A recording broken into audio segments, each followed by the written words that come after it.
So I went to my network and I was talking to them, and one guy was willing to invest $1 million. Another guy was willing to invest, $300,000, and another guy was going to invest like 200,000. So I'm like, this will be easy, right? Mm-hmm. So I went to them first. The one guy that had $1 million he was going to invested zero.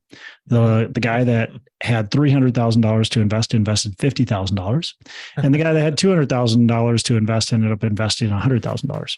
Mm-hmm. So I was like, crap.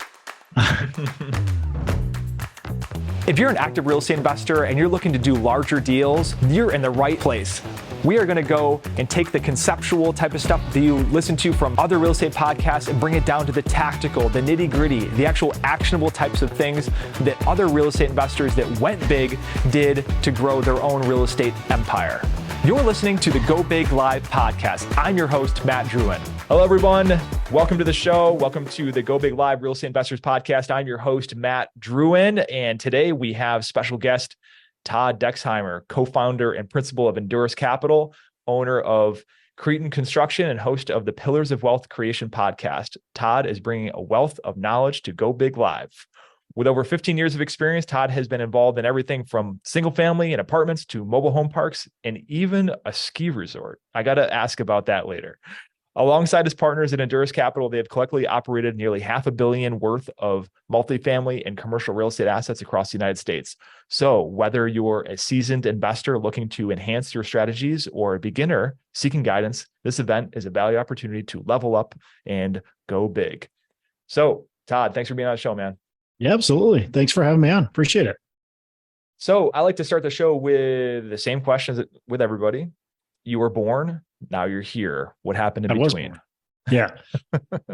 Well, lots of stuff. That could be a whole heap of a story, but I was born and raised in Minnesota, still actually live in Minnesota. Big family. I was the youngest of 6, and nobody was an entrepreneur in my family until really I became an entrepreneur. And now I got myself and my sister and a brother of mine we all own our businesses. So it's kind of cool. My dad was a manufacturing engineer, W-2 his whole life. And the whole family's been W-2s, in-laws and everybody. Now we're some entrepreneurs in here. So it's a fun mix, and looking forward to my kids hopefully becoming entrepreneurs too. But yeah, so I started out as a high school teacher. I was teaching industrial tech, so woods, metals, welding, stuff like that. Absolutely. You were the cool shop teacher. Yeah, I was the shop teacher. I was that guy, and still have all 10. So that's a good thing. But, honestly, I was an entrepreneur from probably a fairly young age. I had a lawn mowing business when I was a kid. I had a crate building business as a kid. So just loved that side of the deal. And as I got into teaching, it just wasn't for me. So transitioned out of that, started transitioning into real estate in 2008, and fully transitioned out of my teaching career in 2010 after convincing my wife to leave the job. But luckily I was a teacher, so I was only making $30,000 a year. So it's pretty easy. Yeah. So that's the short story. I ended up flipping a lot of houses, flipped over 100 houses, bought a bunch of 1 to 4 family rental houses, and then transitioned from there to large multifamily, which is our niche right now. We're buying multifamily. We own some retail, some industrial, and some assisted living as well. But multifamily is the bread and butter. Absolutely. So most investors that have went big usually have a seminal moment or sort of an aha moment that really flipped that switch where they went over into that. What would you say that was? Yeah, I can tell you exactly. It was there's several things that have probably pushed me that direction. But the one thing, it was just a simple conversation. It was a mentor of mine, and we were talking, and I'm telling him that we were talking about a mutual connection of person. And I said, I want to be like that person. I want to buy, they're buying, I think at the time we were talking, they had 132 unit they just bought. And they bought like a 209 unit. And I'm like, I want to do that. That's what I want to get to. But so I'm like, I got to get a couple more of these, properties that I'm buying right now. At the time I was buying like 20 unit properties. Like, I'll buy a couple of these and I'll work my way up there. And he said, why not just go buy a 100-unit building right now? And I'm like, well, you're smarter than him. You've been in the industry longer. There's no reason you can't do it. And it was simply that was like, yeah, you're right. You're right. I can do that.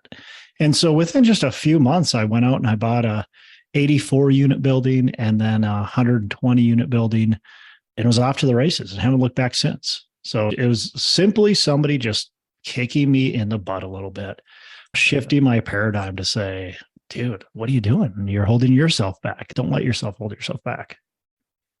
Yeah, for me, it was, for 13 years, I knew from the beginning when I bought my first 4-family owner occupied, that was the bug that bit me. And I was like, I have to do 50, 100, 200 unit deals.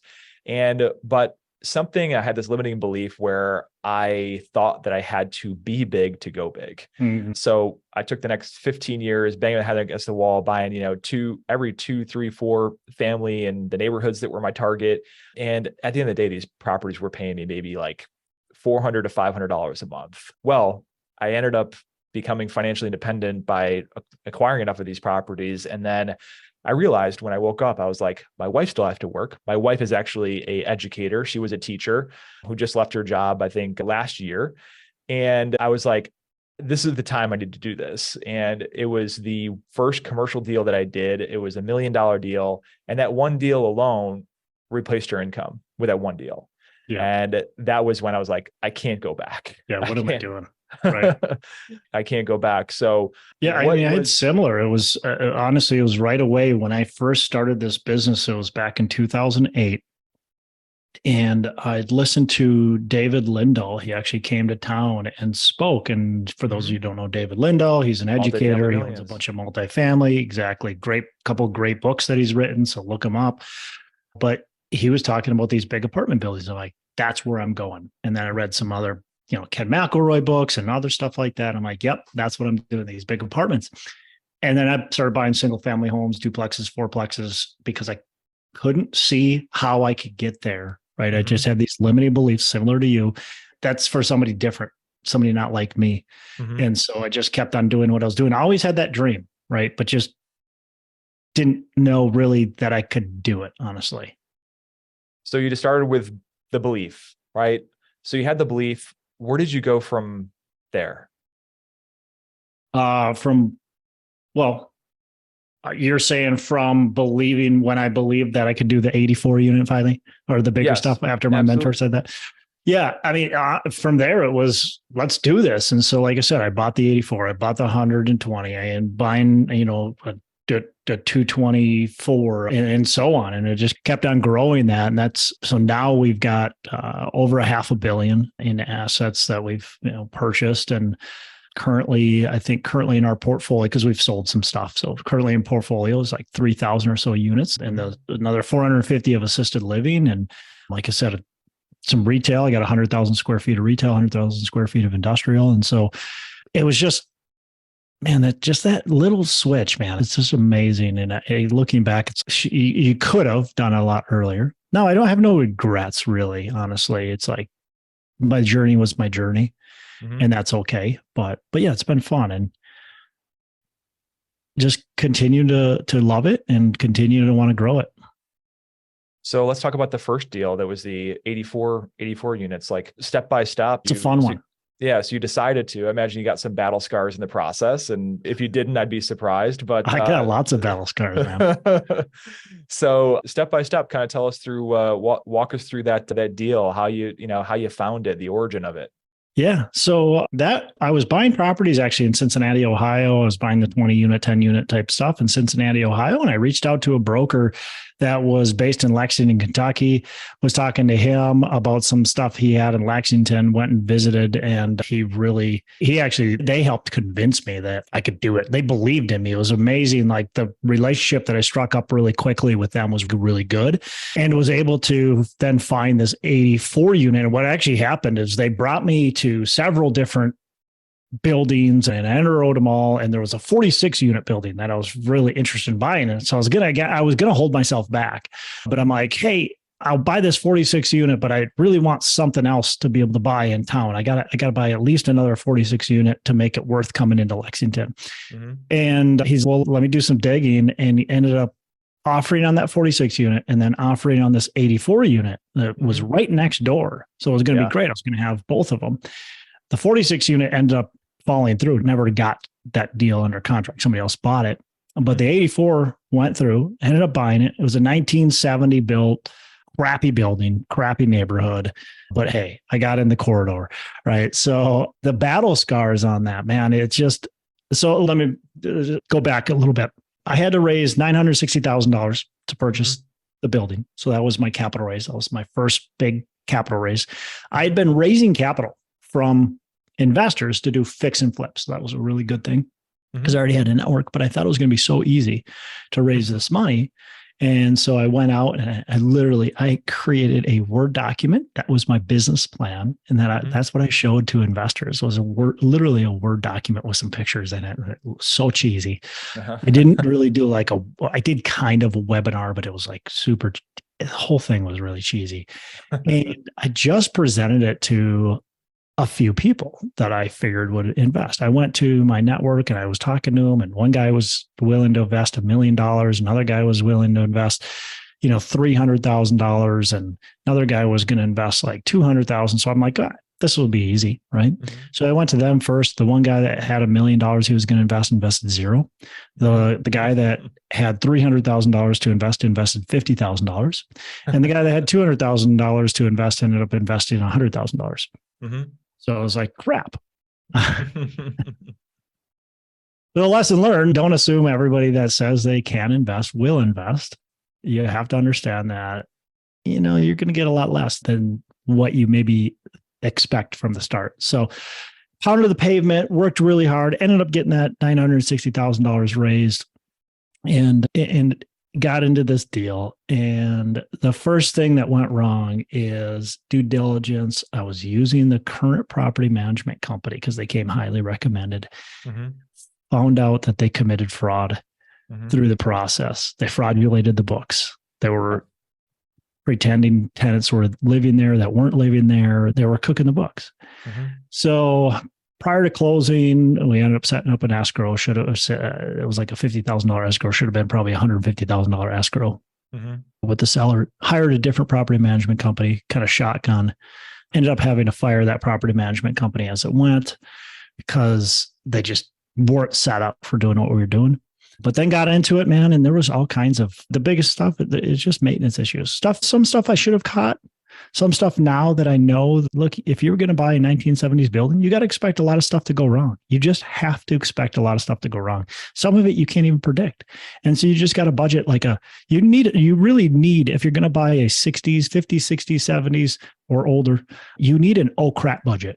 And quite frankly, no matter what, you just need an oh crap budget. But the oh crap budget has to be even bigger for the 70s and later stuff or earlier stuff.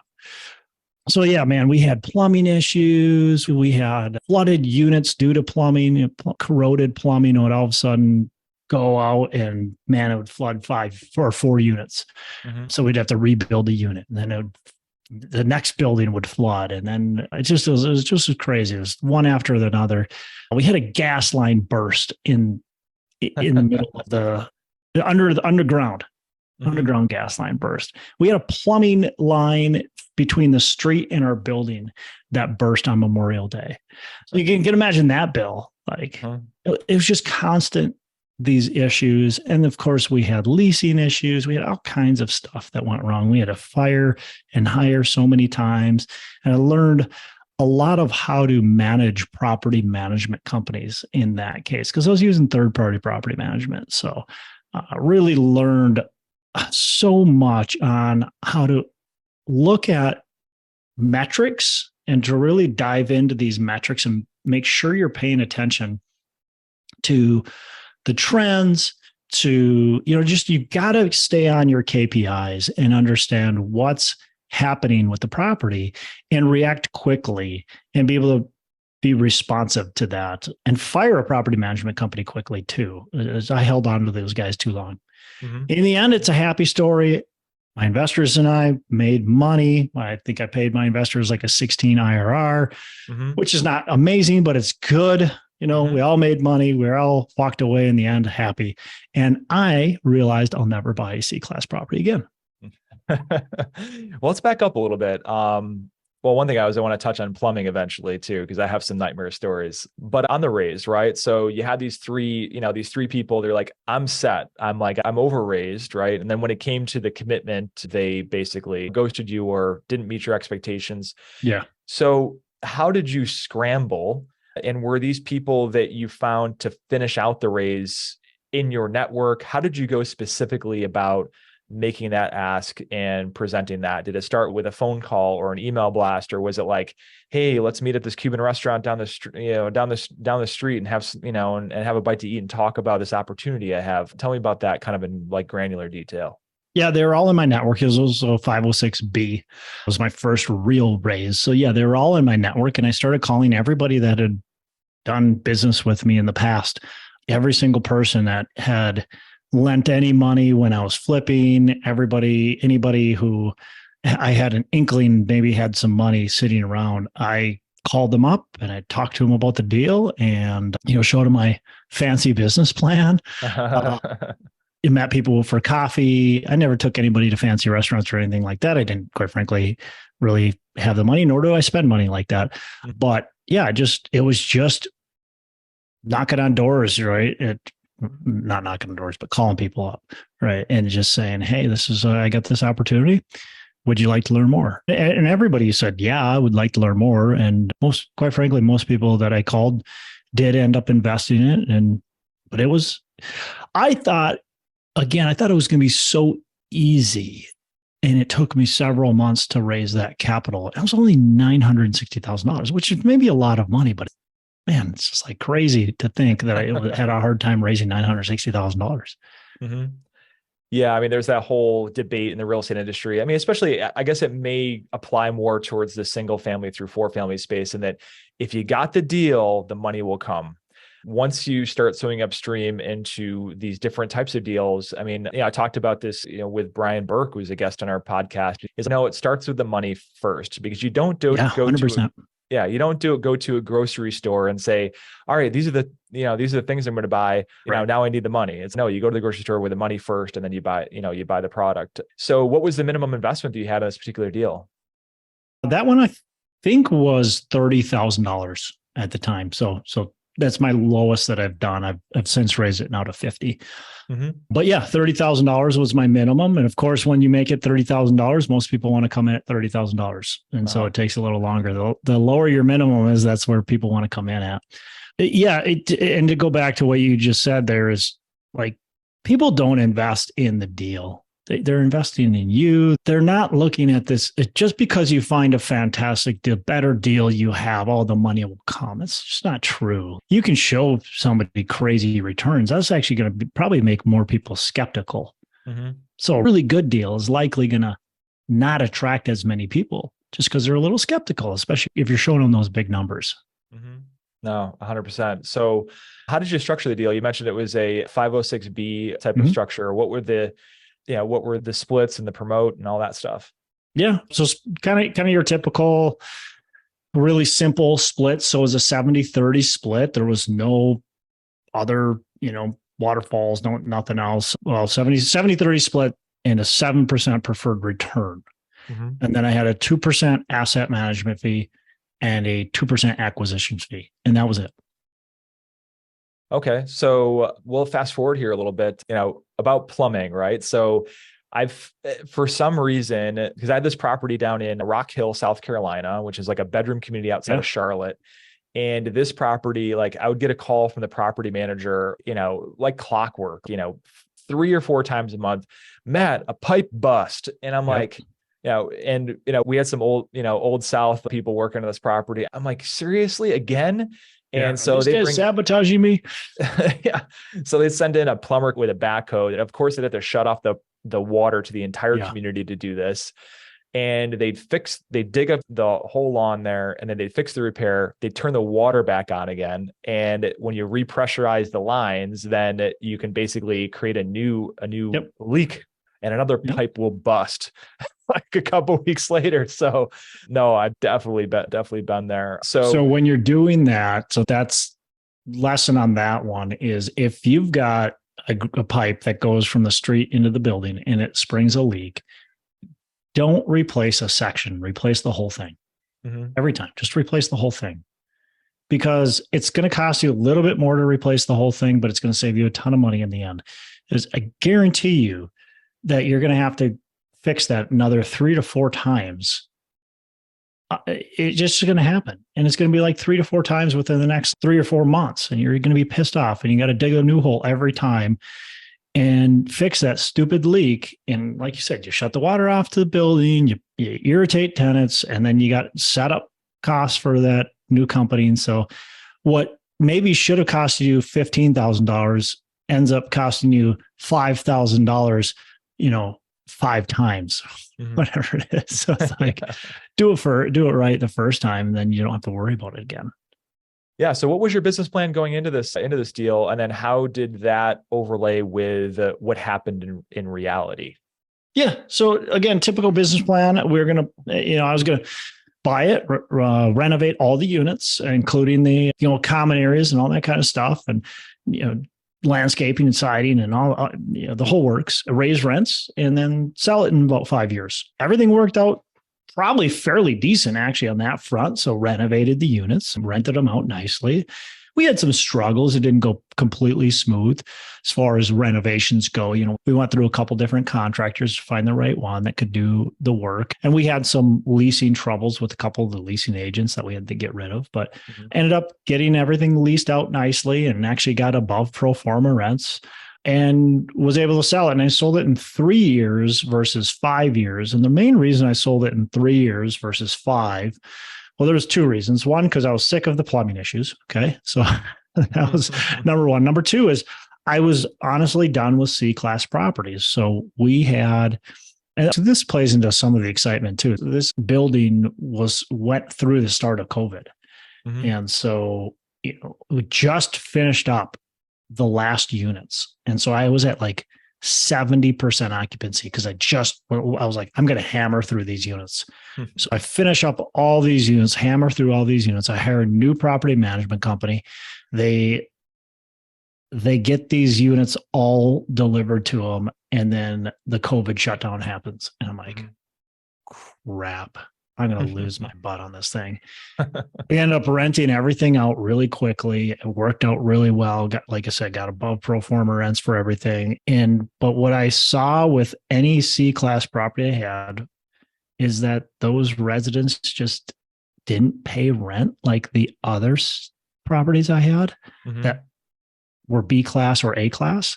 Those residents paid rent. They didn't miss a beat. It wasn't like anything happened. Where the C-class, it was definitely different.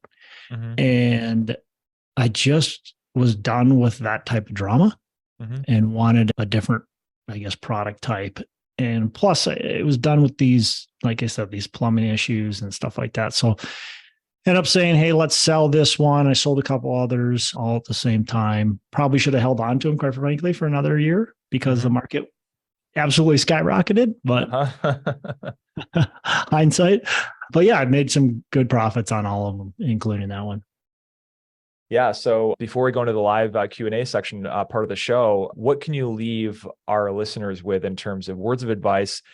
Our target audience with this podcast are real estate investors that have, maybe a couple units under the belt that really know that they have to go big in order to make significant strides towards financial freedom or financial independence or whatever it is. What words of advice would you give them if they want to go big? Yeah, I mean, if you want to go big, first of all, make sure that's what you want to do. I guess that's number one, is make sure that's actually what you want to do. And you do want to do this. If you end up going bigger, you're going to spend time on it. It's going to take brain power. It's going to take time. And so look, make sure that's what you want to do. Make sure that's a goal of yours and truly a passion that you're going to put the time and energy into it. And then from there, if you're like, yeah, that is, I do want to do this, you have to take action, right? You have to underwrite deals. You have to talk with brokers. You have to offer on deals. You have to take action. I know so many people that they dream about it, they think about it, they want to do it, but they don't pull the trigger. And I don't want you to rush in and buy a bad property just because you heard somebody say you have to take action, but you have to move along and start to get results. And the other part about that is it's consistent persistence. Like it's always pushing and moving yourself forward a little bit at a time, and continuing to move the ball forward. That's going to get the results. There's three main ingredients, in my opinion, and probably more, right? There's 100 main ingredients, but whatever.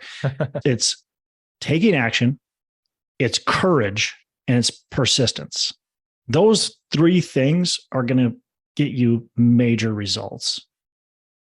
Absolutely. Great words of advice, Todd. Well, if you're out there listening to this podcast in podcast land, we're going to go into our live Q&A session with our live studio audience. So if you want to get direct access to ask questions to real estate titans like Todd Dexheimer, Gino Barbaro, Brian Burke, Stephen Libman, Chris Sevany, Reed Goosens, definitely make sure to get in on the Go Big Live Real Estate Investors Facebook group and getting on the live Q&A and masterminding we have going on in that group right now. So for now, signing out. Thanks for coming on, Todd.